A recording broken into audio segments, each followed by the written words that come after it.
예, 오늘은 이사야서를 살펴보도록 하겠는데요. 이사야 들어가기 전에 이사야를 이야기해서 서론 부분을 함께 보도록 하겠습니다. 그래서 이사야를 잘 이해하려면 우선은 선 이해가 좀 있어야 됩니다. 그래서 그 선 이해의 시간을 갖고 다음 주부터 본격적으로 1장을 들어갈 수 있도록 하겠습니다.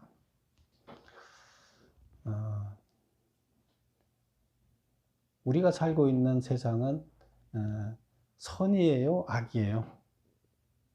세상은, 우리가 살고 있는 이 땅의 세상은 누가 지배하고 있죠? 하나님이 지배하고 있지 않아요. 그래서 공중권세 잡은 자다. 그래서 악의 세력들이 지배를 하고 있습니다. 그래서 이 땅은 하나님에 속해 있지 않고 악에 속해 있습니다. 그래서 하나님께서 이 땅을 하나님 나라로 변화시키게 하기 위해서 악의 지배로부터 하나님 나라로 바꿔야 되잖아요. 그렇게 하기 위해서 우리를 부르시고 우리를 그의 아들로 삼으신 겁니다.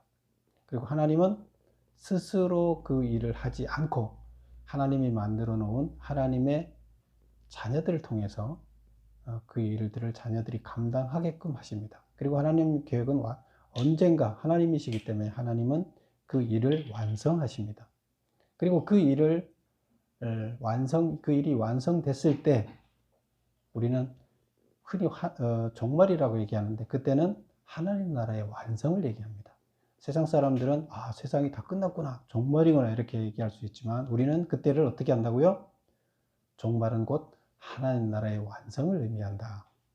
그랬을 때 우리는 종말이라고 얘기하는 사람들은 벌을 받게 되겠지만 악의 세력은 무너지겠죠. 그러나 하나님 나라에 동참한 자들은 하나님께서 뭘 주시겠어요?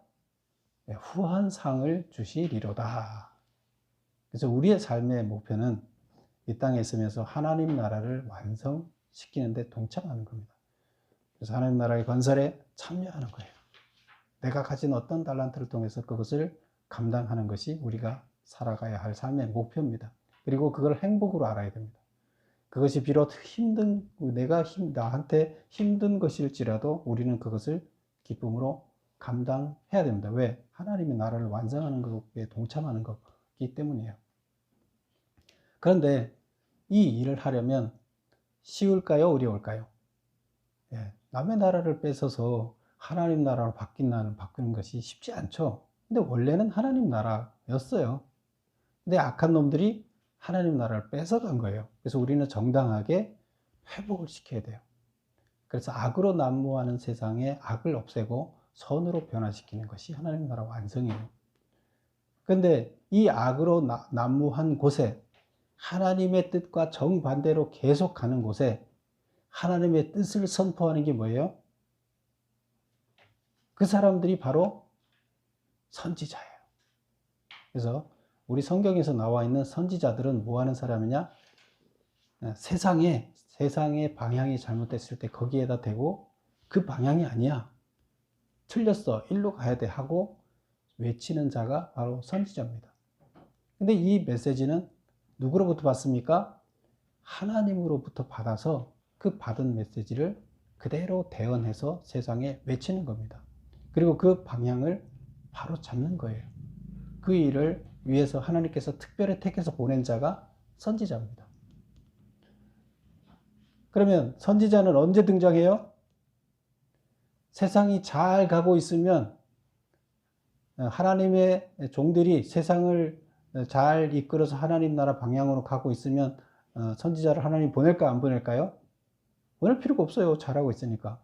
그런데 하나님이 보낸 자들, 하나님의 일을 하는 자들이 방향이 잘못됐을 때, 물론 세상 사람들은 항상 잘못 가고 있어요. 하나님 뜻과 틀린 대로 가고 있어요. 그러나 그걸 얘기하는 것이 아니라 하나님의 종들이, 하나님의 일을 맡은 자들이 다른 방향으로 가고 있을 때, 그때 하나님께서는 특별히 그들로 안 되니까 그들을 똑바로 가도록 하기 위해서 선지자를 특별히 파송하신다 하는 겁니다. 그러면 선지자가 파송됐다는 얘기는 뭐예요? 하나님의 일을 맡은 자들이 방향이 삐뚤어졌다는 얘기예요. 그렇게 가면 하나님 나라로 가는 것이 아니라 악의 나라로 가게 되는 거죠. 우상의 나라를 가게 되고 악에 충성하게 되는 거죠. 그래서 잘못됐기 때문에 회복시키라 하는 이야기가 됩니다. 자, 그러면 우리 성경이 총 몇 권으로 되어 있어요? 66권으로 되어 있어요. 우리 외울 때 그렇게 외워요. 구약이 몇 권이에요? 39권, 신약이 27권, 합쳐서 66인데 어떻게 외워요? 3, 9, 27.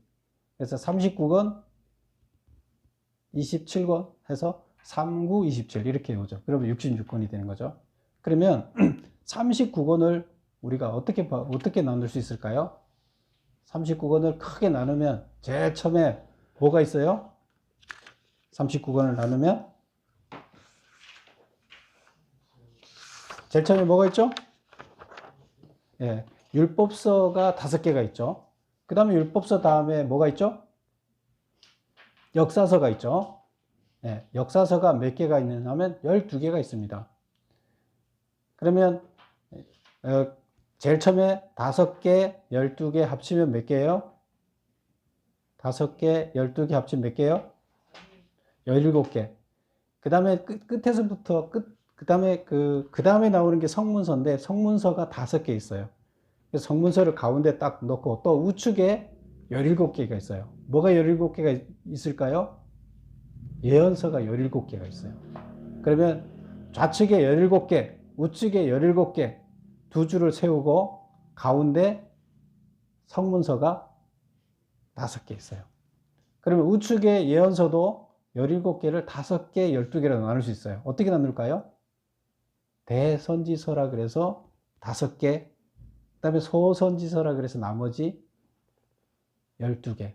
그래서 좌측에 몇 개? 17개. 우측에 몇 개? 17개.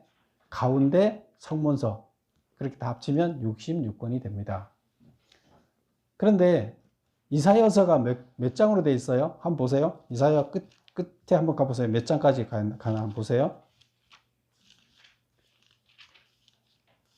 찾았어요? 네, 66이죠. 이사야가 66이에요. 성경의 66권과 똑같아요. 그렇죠? 그리고 구약이 39권이라 그랬죠. 39장까지는 66권 중에 39장까지는 심판에 대해서 이야기를 해요. 그 다음에 뒤에 남은 게 27장이죠. 27장은 뭐에 대해서 얘기할까요? 구원에 대해서 얘기해요. 그래서 우리가 구약이 심판에 대해서 얘기하고 신약이 구원에 대해서 얘기하듯이 비슷한 형태를 갖고 있어요. 그래서 이사야서를 성경의 축소판이다. 이렇게 신학자들은 얘기를 합니다. 그리고 여기에 물론 계시록에 나오는 이야기들도 있고 예수님이 이 땅에 오셔서 구원을 이룬다는 이야기도 예언도 들어있고 다 있어요. 그래서 전 성경에 들어있는 내용의 축소판으로 내용까지도 들어있고 형태도 같아 이렇게 보고 있습니다. 그래서 선지서 중에서 가장 먼저 나오는 선지서가 이제 이사야서예요. 선지서는 대선지서가 5권이라 그랬죠. 그 다음에 소선지서가 쭉 나와서 말라기까지 있는데 소선지서는 뭐 2장, 5장, 뭐 1장, 뭐 많아봐야 10 몇 장이에요. 그런데 대선지서는 길어요. 지금 제일 긴 게 이사야서인데 이사야서가 66장. 그 다음에 나오는 게 뭐예요? 예레미야서인데 예레미야서는 이게 66이잖아요. 적다 그랬잖아요. 그러면 앞에 6자가 5자로 바뀌고 그 다음에 6자가 7자로 바뀌어요.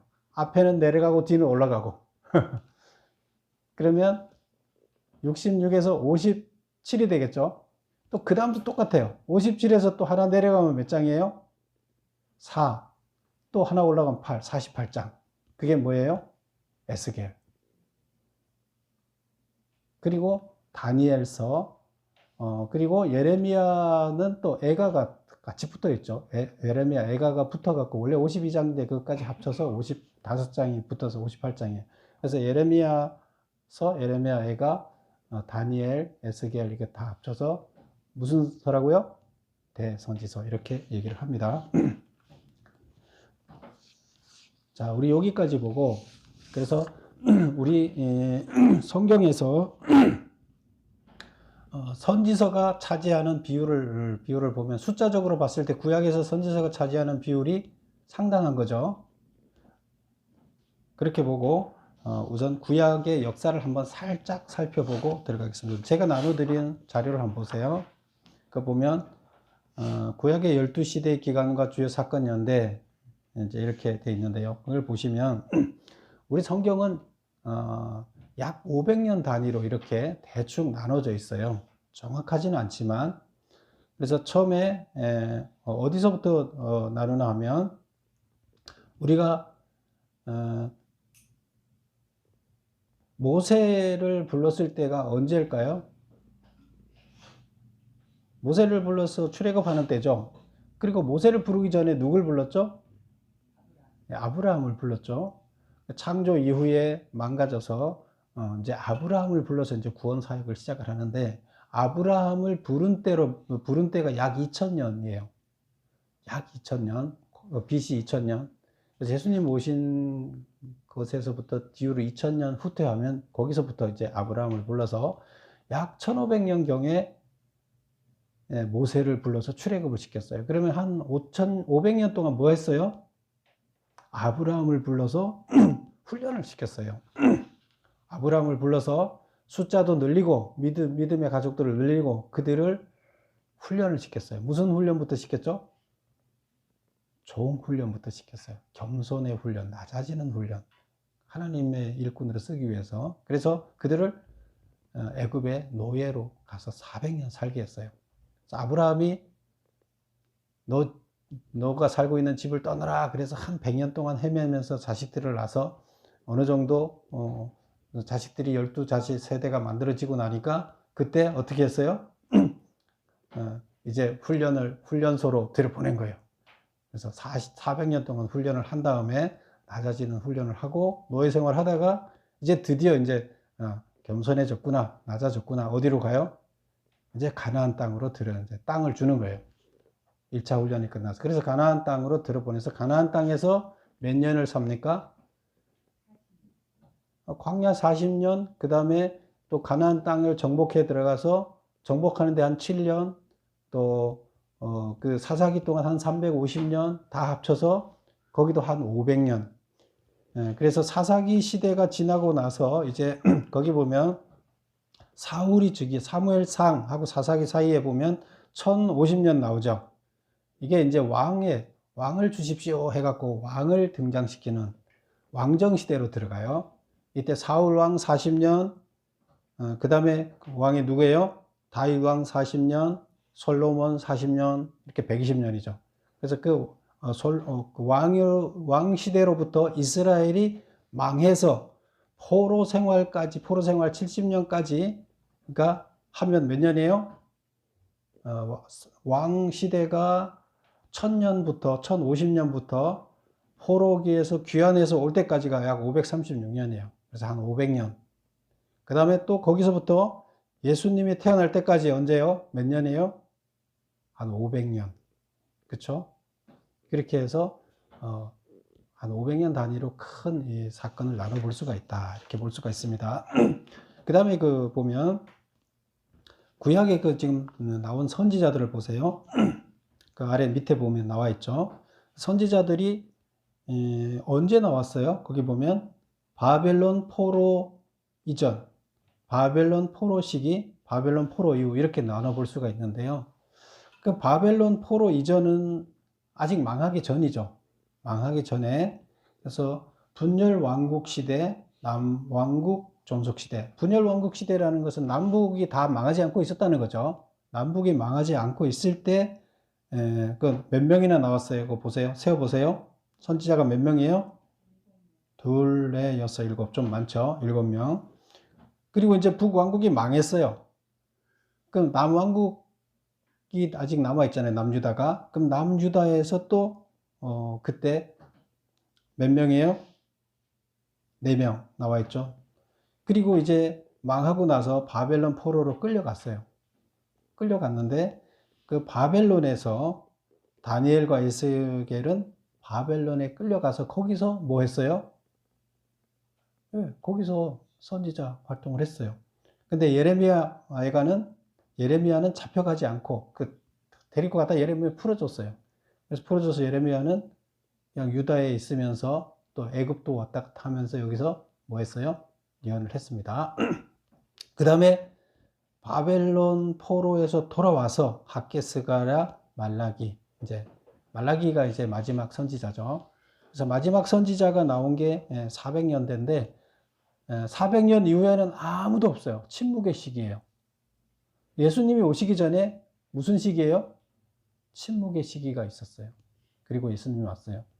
모세를 부르기 전에도 침묵의 시기가 있었죠. 400년 고통기간 동안, 훈련기간 동안. 그래서 이렇게 이제 돼 있고요. 그 다음 뒤로 넘겨보세요.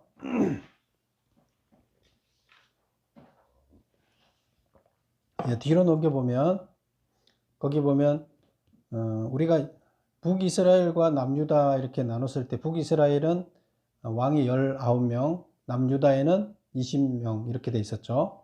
그런데 쭉 내려오면서 보면 북이스라엘은 그 선지서를 기록하지는 않았지만 성경에 나오는 선지자가 있죠. 엘리사 있죠. 많이 나오죠. 우리 엘리야와 엘리사가 큰 일들을 했는데 이게 어디에서 한 거예요? 북이스라엘의 선지자였어요. 그래서 북이스라엘이 망한 때가 어디에 몇 년도예요? 보세요. 호세아 때 북이스라엘이 맨 밑에 가서 끝나잖아요. 그러면 그 연도가 몇 년이에요? 722년이죠. 그래서 722년에 북이스라엘이 망해요. 그 망할 때까지 엘리야에서부터 호세아 거기 선지자들이 쭉 망하기 전에 쭉 앞에 있죠. 너희 망하니까 망하지 않기 위해서 선지자를 불러서 했는데 결국 망해요. 그 다음에 남유다도 보세요. 남유다가 망하는 해가 언제예요? 586년. 586 컴퓨터라 그랬죠? 586년에 망하는데 망하기 전에 선지자들이 쭉 다 있죠. 그래서 나라가 망하기 전에 잘못 갈 때 하나님은 선지자를 보내서 바로 잡으려고 엄청 노력을 하셨다. 그럼 하나님이 버린 거예요? 하나님이 망하는 게 하나님의 뜻이에요? 아니에요? 아니에요. 그래서 잘못된 길에서부터 돌아서라고 그렇게 얘기를 하는데 안 돌아서고 결국 이렇게 망하는 거예요. 그러면 선지자를 보내는 것은 결국 심판을 하기 위한 걸까요? 구원을 하기 위한 걸까요?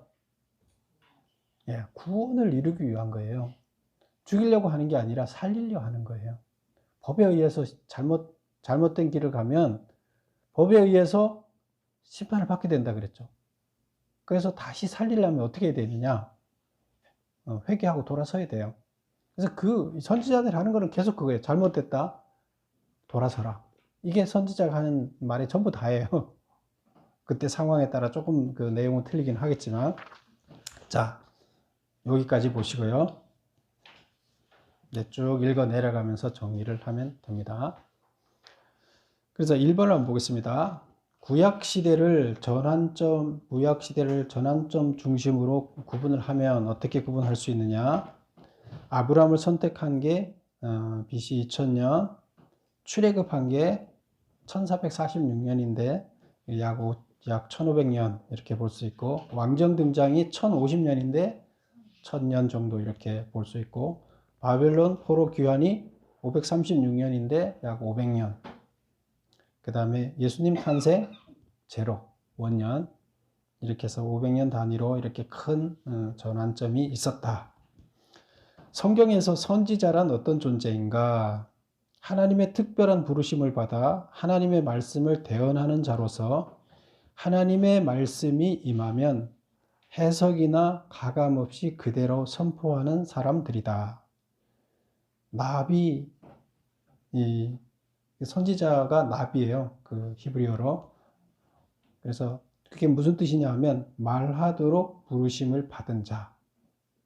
그래서 말하도록 하나님의 그 전달하는 것을 그대로 말하도록 부르심을 받은 자라는 뜻이에요. 3번 보면 하나님은 언제 무엇을 위해 선지자를 부르는가? 시대가 하나님의 율법과 다른 방향으로 갈 때, 잘못을 지적하고 돌아서도록 하기 위해서 부르신다. 그래서 이 시대가 잘못 갔다는 것은 세상 전체가 잘못 갔다는 걸 얘기하는 거라고 하지 않았죠. 그럼 누가 잘못 간 거예요? 하나님께서 세상을 바꾸기 위해서 하나님의 대리자로 세워놓은 하나님의 종들이, 세상을 리더해 변화시켜야 할 종들이 잘못 갈 때를 얘기하는 거예요.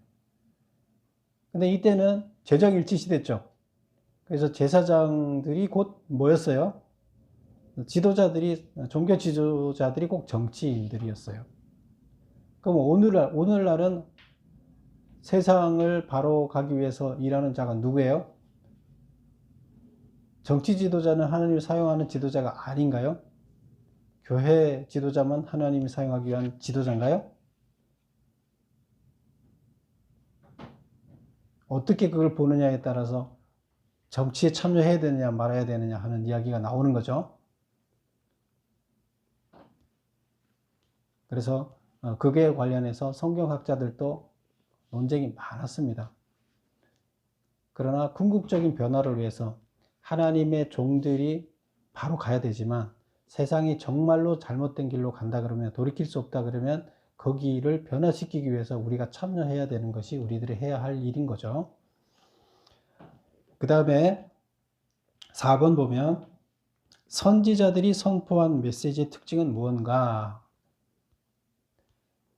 1. 그때 거기에 사는 사람들의 현재를 위해서 선포되었다. 우리는 선지자들이 뭐 미래를 미리 알려주는 점을 치는 것 같은 이런 느낌으로 우리 선지자를 이해하면 안 돼요. 그래서 무슨 점쟁이처럼 선지자를 취급하면 안 돼요. 미래를 미리 알려주는 사람이다, 뭐 이렇게 와서 점쟁이처럼 생각하면 안 돼요. 거기에 사는 사람들의 현재를 위해서 선포된, 현재 삶의 변화를 일으키라고 보낸 거예요. 그래서 그 내용은 언약 백성임을 깨닫고 회개하라는 것이다. 언약 백성은 말씀대로 살아야 되잖아요. 근데 그 말씀대로 살지 않으면 말씀대로 변화돼서 살면서 변화돼야 한다, 돌아서라는 이야기가 되는 거죠. 미래에 주어질 심판과 구원에 대한 예언도 주어졌으나 이는 단지 현재의 청중을 변화시킬 목적으로 주어졌다. 미래에 대해서 언급 안 하는 거 아니에요. 그러나 미래에 대해서 언급하는 이유가 뭐라고요? 현재에 이들이 미래에 대한 비전이 없다 그러면 어떻게 해요? 미래에 대한 비전이 없다 그러면 현재를 포기할 수 있잖아요. 그래서 미래에 대한 희망을 주기 위해서 현재를 제대로 살아내려면 희망을 줘야 되겠죠. 그러기 위해서 미래를 이야기하는 거예요. 그래서 우리는 이걸 착각하지 말아야 된다 하는 겁니다. 그리고 이제 또 특별한 것은 오실 메시아와 그의 나라에 관한 메시지도 선포했다는 거예요. 그래서 선지자들이 선포한 메시지 특징은 미래를 알려주기 위한 것이 아니라 현재를 변화시키기 위해서는 포커스를 맞춘 것이고, 현재를 변화시키기 위해서 희망을 가져야 되기 때문에 미래에 대한 희망을 보여주기 위해서 미래를 얘기하고 있다. 미래를 점치기 위해서 알려주는 것이 아니라는 거예요. 그걸 분명하게 인식해야 됩니다. 그 다음에 5번째, 선지자가 가장 많이 등장한 때는 언제인가? 선지자가 가장 많이 등장했다는 것은 뭐 세상이 어떻게 됐다는 거예요? 하나님의 일꾼들이 잘못 갔다는 거잖아요. 그러면 가장 잘못 갔던 때가 언제냐는 거죠. 우리 성경에서 지금 여기 다 언제 등장해요? 분열 왕국 때 등장하잖아요. 그리고 포로 이후까지. 그 전에 선지자가 없었어요.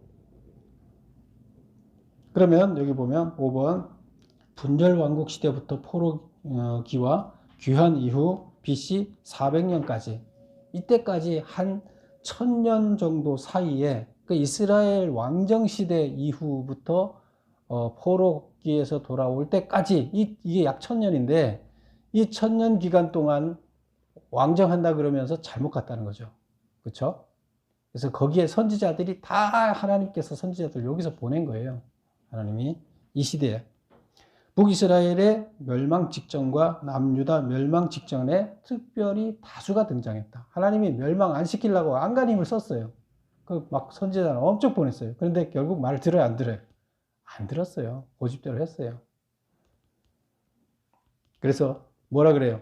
아까 우리 본문에도 읽었지만 소만도 못하다. 소는 그 임자를 알고 나귀는 주인의 구유를 알건만은 이스라엘은 모른다는 거예요. 나의 백성은 깨닫지도 못한다는 거예요. 그렇게 내가 가르쳐도. 그렇게 이게 하나님 메시지를, 하나님이 전한 문장을 그대로 전달하는 거예요. 이 선지자라는 것은 자기 생각을 얘기하는 게 아니에요. 하나님이 넣어준 문장을 그대로 전달하는 거예요. 자, 5번, 6번 보겠습니다. 이사야서의 저자인 이사야는 누구인가? 이제 선지서에 대해서 우리가 언급을 쭉 해봤고요. 선지서의 특징을 살펴봤고, 그러면 이제 이사야서에 대해서 본격적으로 보면, 이사야는 누구인가? 이사야는 원래 왕족이에요. 그래서 어떤 왕족이나 유다 왕 아모스라는 왕이 있었는데, 그 아모스의 뭐가 말이 잘못됐네.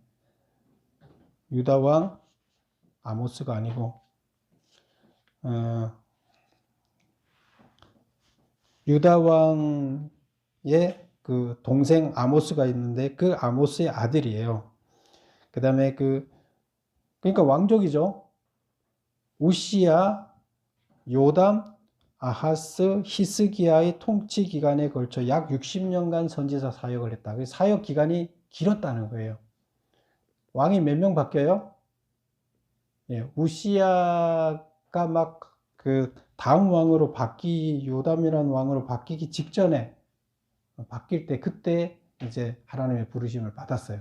그래서 우시야 왕 때 잠깐 있었고 요담, 아하스, 히스기야 시대 왕 4명의 왕이 통치하던 시대를 거쳐서 60년간 선지자 역할을 했다. 근데 결혼도 했는데요. 여선지자와 결혼을 하였고 아들을 2명을 낳았어요. 근데 첫 번째 아들은 스알 야숲이라고 했는데 이 이름의 뜻이 뭐냐면 남은 자가 돌아온다. 남은 자가 뭐예요? 포로로 끌려가서 다 죽고 나서 결국에 망하고 나서 남은 자가 돌아온다는 거예요. 왜? 하나님 나라를 씨가 마르면 안 되잖아요. 하나님의 일을 감당할 자가 남아 있어야 되잖아요. 그래서 그 하나님께서는 남은 자가 돌아온다는 거예요. 그 하나님께서는 어떤 방법으로든 너희들이 잘못해서 다 망하게 돼도 거기서 남은 자, 그 중에서 하나님을 찾는 남은 자를 통해서 다시 그 일을 하신다는 희망을 주는 거예요. 그럼 이거는 처절한 멸망과 나라가 없어지고 땅도 없어지고 쫓겨가서 포로가 됐을 때도 이 메시지를 갖고 있으면 희망이 생기겠죠. 하나님이 그 남은 자를 남겨서 그래도 일을 하신대. 그럼 남은 자가 되려면 우리가 하나님 뜻에 합당하게 우리가 서 있어야 되지 않겠느냐. 이런 생각을 가진 자가 있게끔 하는 거죠. 근데 이것을 알려주기 위해서 메시지로 말을 해도 안 들으니까 뭘 해야 돼요? 아들의 이름을 아예 이렇게 짓는 거예요. 남은 자가 어떻게 한다고요? 돌아온다. 반드시 남은 자가 돌아온다는 거예요. 그러면 남은 자가 돌아온다는 얘기는 포로로 끌려갈 것이고 망할 것이지. 너가 이대로 갈면, 그런데 안 가면 회개하고 돌아서면 안 가도 되잖아요. 근데 그러지 말라고 지금 회개하고 돌아서서 가지 않게 하려고 지금 열심히 말씀을 전하는 거고, 정 회개 안 하고 거기가 망할지라도 그때 여러분들은 남은 자를 하나님께서는 그 경우에도 남겨두신다. 이 말을 자식의 이름을 통해서. 그 다음에 두 번째 이름이 마헬, 샬랄, 하스바스. 어렵죠? 이런 이름인데요. 두 번째 아들은 이것이 뭐냐 하면 노략이 빨리 진행된다. 이건 뭐예요? 경고죠. 다른 나라가 우리나라를 점령하게 돼서 노략을 아주 신속하게 우리 거를 다 뺏어가고 약탈해 갈 것이다. 우리를 다 죽일 것이다. 그거죠. 전쟁이 나면 이때 당시에는 다 약탈했죠. 100%. 그리고 자녀들과 여자들은 그쪽에 종이 됐죠. 남자들은 다 죽이고, 남자들은 살리면 종으로 살려서 아주 그냥 쇠고랑을 채워서 일만 시키고, 가족이 다 뿔뿔이 흩어지죠. 가족 구성원이 남아두지 않죠. 그래서 노략이 빨리 진행된다. 경고를 하는 거예요. 그래서 아들의 이름을 이렇게 지어서 경고를 했다. 탈무드에 의하면 이사야는 므낫세의 명에 의해서 톱에 잘려 죽음을 당한 것으로 알려진다. 근데 이거를 탈무드에서는 이렇게 소개하고 있어요. 지금 이사야가 그 예언을 했는데 왕의 뜻에 어긋나게 예언을 합니다. 왕은 하나님의 뜻에 어긋나게 하니까 이사야가 그거 아니다. 당연하겠죠. 하나님 메시지를 전하는데 너희 잘못됐다 하고 메시지를 전하니까 왕이 열받아 갖고 저놈 가만두면 안 돼. 죽이자. 이렇게 해요. 그래서 이사야가 겁나서 도망을 가요.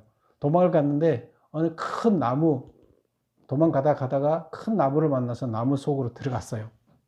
그랬더니 그 나무 속에 들어갔는데 탈무드의 그 설화 같은 이야기에 의하면 갑자기 나무가 확 커지면서 아무도 못 들어가게 그 입구를 다 막아버리는 바람에 군인들이 잡으러 쫓아갔다가 못 잡았대요. 그래서 돌아와서 왕한테 와서 보고를 했어요. 잡으러 갔는데 나무가 둘러싸갖고 어쩔 수 없이 그냥 왔습니다.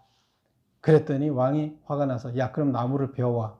그래서 나무를 베어와서 그 보는 앞에서 어디쯤이야? 있을 만한 데가 어디야? 밑둥을 베어와서 중간을 자르도록 해서 나무를 자르면서 이사야가 잘렸다. 그래서 탈무드에 나오는 이야기는 그렇게 해서 죽었다 이렇게 나오고 있습니다. 그리고 히브리서에 보면 선지자 중에 톱에 잘려서 죽었다는 이야기가 나옵니다. 그래서 다른 사람이 톱에 잘려 죽은 선지자가 다른 데서 이야기되지 않기 때문에 그 히브리서 이야기가 바로 이 사람일 것이다. 이사야일 것이다. 이렇게 보고 있습니다. 그래서 하나님의 말씀을 전하기 위해서 죽은 거예요. 그대로 전달하기 위해서. 다섯 번째, 동시대 예언자. 그리고 이때 당시에 동시대의 예언자가 누가 있었어요? 우리 여기 그림을 다시 한번 볼까요? 거기 보면 동시대 그 미가 남쪽에서는 미가와 이사야가 동시대 지금 선지자 역할을 했죠. 그 다음에 북쪽에서는 누가 했어요? 이 시대에? 호세아가 했고,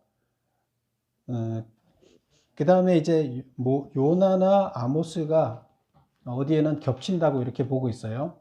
그래서 북쪽에서는 호세아, 아모스, 남쪽에서는 미가 이렇게 같이 있었고, 요나는 이때 어디에 있었나 하면, 요나는 그 이스라엘을 무너뜨린 그 바벨론, 니느웨라는 데 살고 있었죠. 거기에서 이제 선지사 역할을 했는데, 요나, 모압, 호세아, 미가가 같이 했을 것이다. 이렇게 보고 있습니다. 우리 지도 그림 앞에 주보 맨 앞쪽을 한번 볼까요? 맨 앞쪽에 보면 그 선지자들이 어디에서 했는지 지역을 나눠놨어요. 그 북이스라엘이죠. 북이스라엘의 선지자가 거기 아모스, 호세아 있죠. 그 다음에 뭐 우리가 잘 모르는 아히야, 예후는 그 책을 안 썼기 때문에 그렇고 엘리야, 엘리사, 미가 이것은 우리가 알고 있죠. 그 다음 남유다에는 그 보면 바벨론 포로 이전에 5명, 바벨론 포로 당시에 예레미야 1명, 포로 귀환 이후에 학개, 스가랴, 말라기 3명 이렇게 나오죠.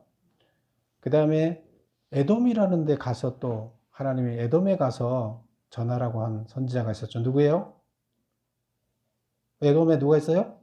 오바다 있죠. 오바다. 그 다음에 바벨론에 가서 전한 사람이 에스겔, 다니엘이 있고 아시리아에서 가서 전한 사람이 요나, 나훔이 있죠. 우리 요나는 잘 알죠. 요나는 다른 데로 여기 가서 복음을 전하라 그랬더니 배 타고 어디로 갔어요? 정반대로 갔죠. 그런데 하나님이 결국 물고기 입에 넣어서 이쪽으로 가게끔 이제 만들어서 전했던 그런 이야기가 있죠. 자, 다시 본문으로 돌아가 보겠습니다. 이사야의 주제는 무엇인가? 이사야가 해석하면 무슨 뜻이냐면 여호와는 구원이시다 그런 뜻이에요. 그래서 그 이사야 선지자의 이름 속에 결국 뜻이 들어있는 거죠. 그래서 주제는 뭐예요? 구원이다. 근데 구원을 누가 한다고요? 여호와가 구원이다 그러니까 하나님이 구원하신다. 그래서 이사야 주제는 구원이다. 구원은 사람에게서 나오는 것이 아니라 오직 하나님에게서 나온다는 뜻이다. 왜 이런 얘기를 했을까요? 이때 당시 나라가 망해가고 있는데 그때 하나님을 의지하고 하나님 쪽으로 돌아서야 되는데 그러면 구원이 있다는 거예요. 근데 백성들이나 왕은 그렇게 하지 않고 어디를 바라봤을까요? 예, 자기들보다 힘센 다른 강대국에 돈을 주고 끌어들여서 어떻게 해요? 자기들 도와달라고 돈을 주면서 끌어왔어요. 그게 누구예요? 예, 아수르를 끌고 왔어요. 아수르, 바벨론 이런 데를 끌고 와서 돈 주면서 결국 끌어들여서 자기가 먹히는 거예요. 얼마나 어리석어요. 근데 그렇게 하지 말라고 했는데 결국 그렇게 됐어요. 그래서 이사야의 주제는 구원이다. 그 다음에 이사야 시절 유다의 두 위기는 뭐냐? 예, 이사야가 60년 동안 그 사역을 했다 그랬잖아요. 그 사역을 하는 기간 동안에 큰 위기가 두 번 있어요. 큰 위기라는 게 전쟁을 얘기라는 거죠. 근데 전쟁이 있었는데 언제였냐? BC 734년 아하스 왕 때 아람하고 북이스라엘이 동맹을 맺어서 유다를 침략했어요. 아람은 시리아예요. 북쪽에 있죠. 북이스라엘 북쪽에 시리아인데 그 시리아를 아람이라 그때 당시는 아람이라고 불렀어요. 그래서 아람과 북이스라엘은 형제국이잖아요, 원래. 근데 그 형제국하고 그 아람하고 동맹을 맺어서 형제를 쳤어요. 유다를 쳤어요. 이거 충격이 컸죠. 그 다음에 두 번째 위기는 뭐냐면 히스기야 왕 때 아시리아의 대대적인 유다 침략이다.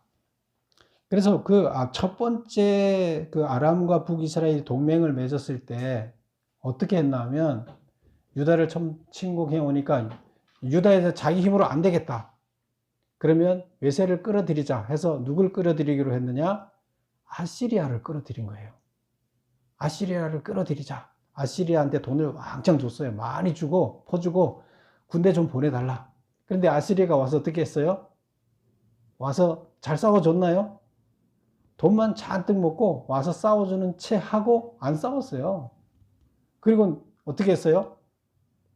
좀 있다가 와서 이스라엘을 지금 다시 잘 알고 얘네들 먹어야 되겠다고 지네가 와서 이스라엘을 또 침공해 온 거예요. 근데 어쨌건 이때 이 두 번의 위기가 있었지만 이때 망하진 않았어요. 망할 직전에까지 두 번 갔지만 어쨌건 망하진 않았어요. 이때 누가 예언을 했다고요? 이사야가 어떻게 예언했어요? 지금 외세에 이때 아수르를 끌어들이려는 세력도 있었지만 또 일부 세력은 애굽을 끌어들여서 전쟁을 우리는 막아내자 이렇게 주장하는 사람들도 있었는데 아수르 쪽이 힘이 강해서 아수르를 결국 끌어들여서 결국 또 아수르한테 침공을 받게 됐는데 이때 이사야가 한 얘기는 아무도 외세를 끌어들이지 마라. 그리고 하나님한테 기도해라. 다 회개하고 돌아서자. 그럼 하나님께서 지켜주실 것이다. 그렇게 외쳤는데 아무도 안 믿어요. 그리고 이사야 말은 무시되고 나라는 위험 직전에 빠지게 됩니다. 그리고 왕이 결국 이사야를 죽였는데 죽이기 직전에는 어떻게 했어요? 감금시켜요. 그리고 아예 하나님 말을 선포 못하게끔 감금시켜버려요. 그래서 이사야서의 많은 부분은 선포되지 못하고 문서로 작성돼서 봉인돼 있었어요. 나중에 이게 봉인이 해제가 이제 돼서 이 내용이 전달이 된 거죠. 말을 못하니까 안에 들어가서 문서를 써야 되겠죠. 그래서 써놨다가 밖으로 빛도 못 보고 있다가 나중에 이제 빛을 보게 된 거죠. 그 다음에 9번 볼게요. 이사야 전체가 시문학이다. 예외적으로 산문으로 기록된 것은 어디인가? 지금 앞에 우리 보면 거기 두 번의 전쟁이 있었다 그랬잖아요. 근데 그 두 번의 전쟁 기록이 7장에서 9장, 36장에서 39장인데 요 두 개의 전쟁만 스토리식으로 썼어요. 나머지는 다 뭘로 썼어요? 시로 표현을 했어요. 그 이사야서 전체는 시예요, 시. 이해하기 쉬워요, 어려워요? 산문이 아니라 어려워요. 그런데 문장들이 대신 무척 아름다워요. 그래서 이사야서에 있는 성경 중에서 가장 많이 찬송으로 만들어진 책이 이사야서예요. 왜? 아주 시적이고 아름다워요. 그리고 이게 왕궁에 있으면서 굉장히 학력도 높았기 때문에 이 양반은 굉장히 필체도 화려했고요. 문장력도 좋은 데다가 시적으로 표현이 다 됐어요. 그런데 이 전쟁 부분만 딱 산문으로 기록했다. 서술형으로 기록했다. 이렇게 되어 있습니다. 10번 보겠습니다. 아람, 북이스라엘 동맹군의 침략을 막기 위해 아하스 왕은 아시리아에게 도움을 요청하자 이사야는 이에 대하여 어떤 태도를 취했는가? 그 결과는 어떠했는가? 왕의 조치를 비판하고 하나님만을 의지할 것을 요청하자 예언을 금지당하여 은둔하여 뭐라고 썼지 이게? 은둔해서 그래서 은둔한 곳에서 책으로 써서 발표되지 못하고 봉함된 채 있었다. 이사야가 말로 선포해야 될 많은 내용들이 글로만 써서 봉해진 상태로 있었다. 그런 뜻입니다. 그래서 예언이 금지당했어요. 감금시켰기 때문에.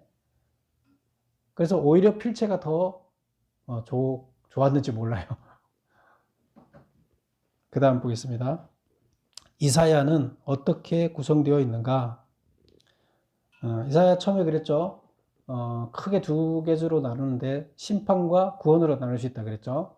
그래서 1장에서 39장까지는 39, 27. 그래서 앞에 39장까지는 심판에 대해서 다루고 그 다음에 뒤에 40절부터 66장까지죠. 65장이 아니라 66장까지는 구원에 대해서 다루고 있다. 그래서 그 구원에 관해서 다룰 때 거기 보면 포로로부터 귀환할 수 있다는 거와 그 다음에 고레스의 이름까지도 다 등장합니다. 근데 그 어떻게 알겠어요? 고레스 이름이 130년 후에 등장하는 고레스 이름이 거기도 나와요. 그때는 고레스가 왕이 된 적도 없어요. 그런 사람이 왕이 될 것도 몰랐어요. 그래서 고레스에 의해서 회복될 것이다 하는 이야기까지 하고 그 다음에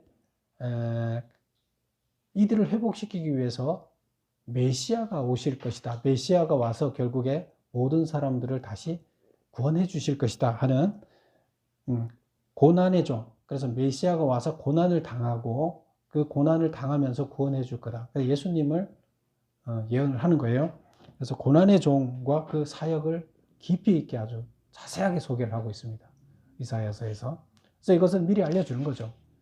너희가 다 망해도 하나님께서는 다시 남은 자를 통해서 다시 쓰겠다. 그런데 우리 신약에서 그 남은 자는 어떤 자였어요? 예수님이 오셔서 다시